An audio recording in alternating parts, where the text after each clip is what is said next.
পাকিস্তানের দুটি মসজিদে হামলা চালিয়েছে ভারত, নিহত বেড়ে ৮। বহু বছর ভোট দেইনি, এবার খালেদা জিয়াকে প্রধানমন্ত্রী বানাবো, বলছে এক বিএনপি সমর্থক। বড় ধরনের সংস্কার রাজনৈতিক ঐকমত্য ছাড়া বাস্তবায়ন করা হবে না। জানাবো শাপলা চত্বরে অমোচনীয় পাপ, বিচারের দাবি কখনো তামাদি হয় না। আপিল বিভাগে শিশির মনির, কাদের মোল্লাকে সংক্ষিপ্ত রায়ে ফাঁসি দেওয়া হয়। এবং সর্বশেষ জানাবো শাহরিনকে মুক্তি না দিলে অচল করা হবে নীলফামারী। এতক্ষণ শুনছিলেন সংবাদ শিরোনাম, এবারে বিস্তারিত। তবে তার আগে অনুরোধ থাকবে আমাদের চ্যানেলটি সাবস্ক্রাইব করে বেল আইকনটি ক্লিক করুন। পাকিস্তানের দুটি মসজিদে হামলা চালিয়েছে ভারত, নিহত বেড়ে ৮। পাকিস্তানের আজাদ কাশ্মীর সহ দেশটির কয়েকটি স্থানে ক্ষেপণাস্ত্র হামলা চালিয়েছে ভারত। মধ্যরাতে দেশটির মোট ৯টি জায়গায় হামলা চালানো হয়েছে বলে ভারতের সরকার দাবি করেছে। হামলায় পাকিস্তানের নিহতের সংখ্যা বেড়ে দাঁড়িয়েছে ৮ জনে, আহত হয়েছেন আরও ৩৫ জন। মধ্যরাতের এই হামলায় পাকিস্তানের দুটি মসজিদকেও লক্ষ্যবস্তু করে ভারত।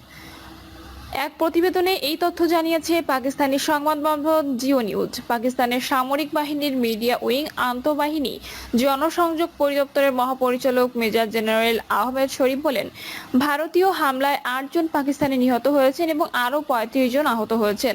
ভারতীয় বাহিনী কোটলিতে মসজিদ ই আব্বাস নামে একটি মসজিদ লক্ষ্য করে হামলা চালিয়েছে, যেখানে ১৬ বছর বয়সী এক কিশোরী এবং ১৮ বছর বয়সী এক ছেলে সহ ২ নাগরিক নিহত হয়েছেন।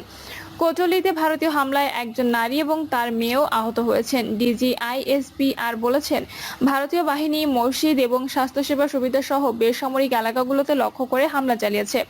তিনি বলেন, মুরিদকেতে আরেকটি মসজিদে হামলা হয়েছে, যার ফলে একজন নিহত এবং একজন আহত হয়েছেন। তিনি আরও বলেন, শহরটি ৪টি হামলার শিকার হয়েছে। এছাড়া শকরগড়ে ২টি ভারতীয় হামলার একটি স্থানীয় চিকিৎসালয় ক্ষতিগ্রস্ত হয়েছে বলে তিনি জানিয়েছেন। বহু বছর ভোট দেইনি, এবার খালেদা জিয়াকে প্রধানমন্ত্রী বানাবো, বলছে এক বিএনপি সমর্থক। দ্রুত নির্বাচন না হলে দেশ ভালোভাবে চলবে না। দেশ ভালোভাবে চলতে হলে দ্রুত নির্বাচন ছাড়া অন্য কোনো উপায় নেই। নির্বাচনের মাধ্যমে খালেদা জিয়াকে প্রধানমন্ত্রী দেখতে চাই। কথাগুলো বলছিলেন জামালপুরের সরিষাবাড়ি থেকে ঢাকায় আসা ইকবাল করিম নামের এক বিএনপি সমর্থক। বিএনপি চেয়ারপারসন খালেদা জিয়াকে অভ্যর্থনা জানাতে গতকাল সোমবার ঢাকায় আসেন তিনি। তিনি বলেন, এই অন্তর্বর্তী সরকারের দায়িত্ব হবে দ্রুত একটি নিরপেক্ষ নির্বাচন দিয়ে সরে যাওয়া। নির্বাচনের মাধ্যমে বিএনপি ক্ষমতায় আসবে এবং খালেদা জিয়াকে প্রধানমন্ত্রী হিসেবে দেখতে চাই। একই সুরে কথা বলেন ময়মনসিংহ থেকে আসা নাসির উদ্দিন। জাগো নিউজকে তিনি বলেন, বিএনপি একটি জনপ্রিয় রাজনৈতিক দল। অনেক বছর দেশে সুষ্ঠু নির্বাচন হয়নি। আশা করছি এই সরকার দ্রুত একটি সুষ্ঠু নির্বাচন দেবে। এরপর প্রধানমন্ত্রী হিসেবে দায়িত্ব নেবেন খালেদা জিয়া। রাজধানীর খিলক্ষেত এলাকার চা দোকানি হাফিজুর রহমান বলেন, এয়ারপোর্টের এই রাস্তায় এত লোক আগে কখনো দেখিনি। খালেদা জিয়া একজন জনপ্রিয় নেত্রী, তার জন্যই এত মানুষ এসেছে। তিনি আমাদের দেশের একমাত্র নেত্রী, তাকে প্রধানমন্ত্রী হিসেবে দেখতে চাই। রিক্সা চালক নাজিম মিয়া বলেন, শেখ হাসিনা ৮ মাস হলো পালাইয়া গেছেন, তার জন্য কোনোদিন আজকের মতো এত মানুষ হয়নি। খালেদা জিয়াকে অনেক ভালো মানুষ, এজন্য আজ লাখ লাখ মানুষ হইছে। খালেদা জিয়াকেই ভোট দিমু। বিএনপি নেত্রী সাধারণত গাড়ির সামনে না বসলেও এদিন তাকে সেখানে আসন নিতে দেখা গেছে। পেছনের আসনে বসেন তার ২ পুত্রবধূ জুবাইদা রহমান ও সৈয়দা শামিলা রহমান। বড় ধরনের সংস্কার রাজনৈতিক ঐকমত্য ছাড়া বাস্তবায়ন করা হবে না। যে কোনো ধরনের বড় সংস্কার রাজনৈতিক ঐকমত্য ছাড়া বাস্তবায়ন করা হবে না বলে জানিয়েছেন আইন, বিচার ও সংসদ বিষয়ক মন্ত্রণালয়ের উপদেষ্টা ডক্টর আসিফ নজরুল। তিনি ভিন্ন মত ও প্রতিক্রিয়া জ্ঞাপন করার ক্ষেত্রে সহনশীলতা ও শালীনতার পরিচয় দেওয়ারও আহ্বান জানান। মঙ্গলবার রাজধানীর হেয়ার রোডে ফরেন সার্ভিস একাডেমিতে আয়োজিত ব্রিফিংয়ে ধর্মীয় চাপের মুখে নারী সংস্কার কমিশনের সংস্কার প্রতিবেদন বাতিল করা হবে কিনা এমন প্রশ্নের জবাবে আইন উপদেষ্টা এই কথা বলেন। আইন উপদেষ্টা বলেন, নারী সংস্কার কমিশনের যে প্রস্তাব তা একটি কমিশনের প্রস্তাব, সরকারি সিদ্ধান্ত নয়। আমাদের যতগুলো সংস্কার কমিশন হয়েছে সবগুলোর ব্যাপারে কিছু না কিছু ক্ষেত্রে ভিন্ন মত এসেছে। নারী সংস্কার কমিশনের যে প্রস্তাব সেখানেও ভিন্ন মত থাকতেই পারে। আসিফ নজরুল বলেন, অধিকাংশ ক্ষেত্রেই ভিন্ন মত শালীনভাবে প্রকাশ করা হয়েছে, কিন্তু কিছু ক্ষেত্রে অত্যন্ত বিদ্বেষমূলক, আক্রমণাত্মক এবং নারী শুধু নয় গোটা জাতির প্রতি অবমাননাকরভাবে প্রতিক্রিয়া ব্যক্ত করা হয়েছে। আমরা এটা আশা করি না সমাজে ভিন্ন মতের চর্চা থাকবে। জানাবো শাপলা চত্বরের অমোচনীয় পাপ, বিচারের দাবি কখনো তামাদি হয় না। 2013 সালের 5 ও 6 মের কথা 25 ঊর্ধ্ব সবার মনে থাকার কথা। ওই 2 দিন মতিঝিল শাপলা চত্বরে অরাজনৈতিক সংগঠন হেফাজতে ইসলামের একটি সভা অনুষ্ঠিত হচ্ছিল, কিন্তু সমাবেশটি এত বিশাল ছিল যে তৎকালীন প্রধানমন্ত্রী শেখ হাসিনার নিয়ন্ত্রণাধীন পুরো রাষ্ট্রযন্ত্রই ভীত হয়ে পড়েছিল। ক্ষমতার মসনদ টালমাটাল হয়, সমাবেশের উপর ঝাঁপিয়ে পড়ে রাষ্ট্রের পুলিশ, র্যাব সহ আইন শৃঙ্খলা বাহিনীর সদস্যরা। চলতে থাকে গুলি, হামলা ও নির্যাতন। দেখা দেয় জায়গায় জায়গায় রক্ত। একরকম ভীতিকর পরিস্থিতি তৈরি করে শাপলা চত্বর থেকে আলেমদের নির্মূল করতে চালানো হয় সর্বাত্মক চেষ্টা। গুলির মুখেও 13 দফা দাবি বাস্তবায়নে কেউ যখন শাপলা চত্বর ছাড়ছিলেন না, তখন রাত ঘনিয়ে এলে আক্রমণের ধরন পাল্টে ফেলা হয়। শুরু হয় বেপরোয়া গুলিবর্ষণ ও টিয়ার গ্যাস নিক্ষেপ। জীবন রক্ষায় দিক বিদিক ছুটতে গিয়ে পদপিষ্ট হয়ে মারা যান কেউ কেউ। মামলাও হয়েছে 83টি। এসব মামলায় হেফাজতের 3,416 জনের নাম সহ 84,976 নেতাকর্মীকে আসামি করা হয়েছে। অবাক কাণ্ডই বটে, গুলি চালালো আইন শৃঙ্খলা বাহিনী, অথচ মামলা হয়েছে ভিকটিমদের বিরুদ্ধে। গত রোববার হেফাজতে ইসলামের জনসংযোগ বিভাগ শাপলা চত্বরে নিহত 93 জনের একটি তালিকা প্রকাশ করেছে।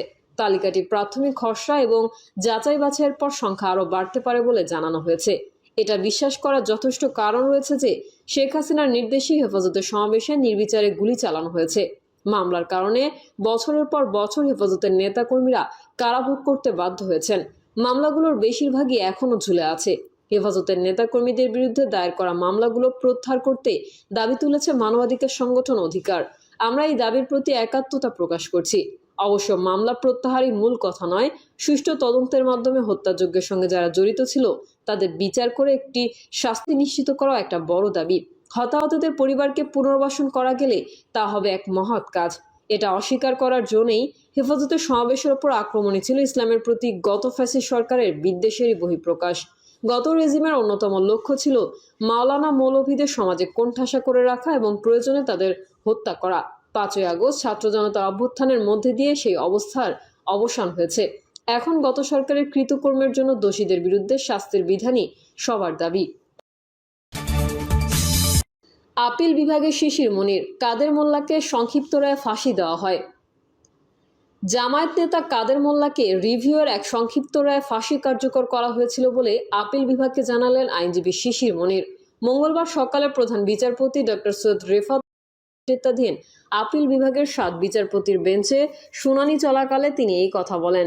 উপমহাদেশে এমন নজির নেই উল্লেখ করে শিশির মনির বলেন, 12 ডিসেম্বর 2013 এটা করা হয়, কারণ 5ই জানুয়ারি নির্বাচন ছিল দেশে।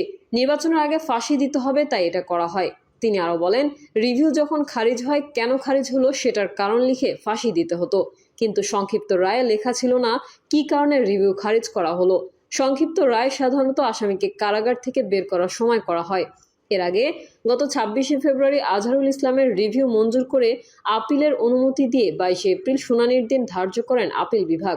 সেই সঙ্গে সপ্তাহের মধ্যে আবেদনকারীদের আপিলের সারসংক্ষেপ জমা দিতে বলা হয়। তার পরের 2 সপ্তাহের মধ্যে প্রসিকিউশন পক্ষকে সারসংক্ষেপ জমা দিতে বলা হয় আদালতে।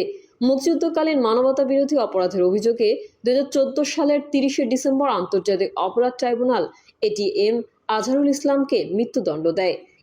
এই রায়ের বিরুদ্ধে করা আপিল শুনানির পর 2019 সালের 31শে অক্টোবর এটিএম আজহারুল ইসলামের মৃত্যুদণ্ড বহাল রাখেন সুপ্রিম কোর্টের আপিল বিভাগ। পরবর্তীতে আপিল বিভাগের রায় রিভিউ চেয়ে 2020 সালের 19 জুলাই আবেদন করেন এটিএম আজহারুল ইসলাম। পরে আপিল বিভাগ রিভিউয়ের লিভ দিয়ে মামলাটি ফের আপিল শুনানির জন্য পাঠান। শাহরিনকে মুক্তি না দিলে অচল করা হবে নীলফামারী। বিএনপি চেয়ারপারসন খালেদা জিয়ার ভাগ্নে সাবেক সংসদ সদস্য প্রকৌশলী শাহরিন ইসলাম চৌধুরী তুহিনকে মুক্তি না দিলে নীলফামারী অচলের হুঁশিয়ারি দিয়েছে স্থানীয় বিএনপি নেতারা। মঙ্গলবার দুপুরে কারাবন্দী তুহিনের মুক্তির দাবিতে বিক্ষোভ মিছিল শেষে আয়োজিত সমাবেশে এই হুঁশিয়ারি দেন নেতারা। বিক্ষোভ মিছিলে জেলার 6 উপজেলার বিএনপি যুবদল, ছাত্রদল, মহিলা দল, স্বেচ্ছাসেবক দল সহ বিভিন্ন অঙ্গ ও সহযোগী সংগঠনের কয়েক হাজার নেতাকর্মী অংশ নেন। দলীয় কার্যালয় থেকে বিক্ষোভ মিছিলটি বের হয়ে শহর প্রদক্ষিণ শেষে ডিসির মোড়ে সমাবেশ হয়। সমাবেশ শেষে তুহিনের মুক্তির দাবিতে জেলা প্রশাসকের মাধ্যমে প্রধান উপদেষ্টা বরাবর স্মারকলিপি দেওয়া হয়। জেলা বিএনপির সভাপতি আ.খ.ম. আলমগীর সরকারের সভাপতিত্বে সমাবেশে জেলা বিএনপির সাধারণ সম্পাদক জহুরুল আলম, যুগ্ম সাধারণ সম্পাদক আবু মোহাম্মদ সোয়েম, পৌর বিএনপির সভাপতি মাহবুবুর রহমান ও সাধারণ সম্পাদক আল মাসুদ চৌধুরী প্রমুখ বক্তব্য দেন। আয়কর ফাঁকির মামলায় 17 বছর আগে শাহরিনের জেল জরিমানা হয়। সম্প্রতি তিনি দেশে ফেরেন। ওই মামলায় আদালতে আত্মসমর্পণ করে তিনি জামিনের আবেদন জানান। আদালত তার জামিনের আবেদন নাকচ করেন, তাকে কারাগারে পাঠানোর আদেশ দেন। প্রিয় দর্শক, এই ছিল এখনকার সর্বশেষ সংবাদ। আপডেট সংবাদ পেতে চ্যানেলটি সাবস্ক্রাইব করে বেল আইকনটি ক্লিক করুন। কমেন্টে আপনার মতামত জানিয়ে আমাদের সাথেই থাকুন। ধন্যবাদ সবাইকে। আল্লাহ হাফেজ।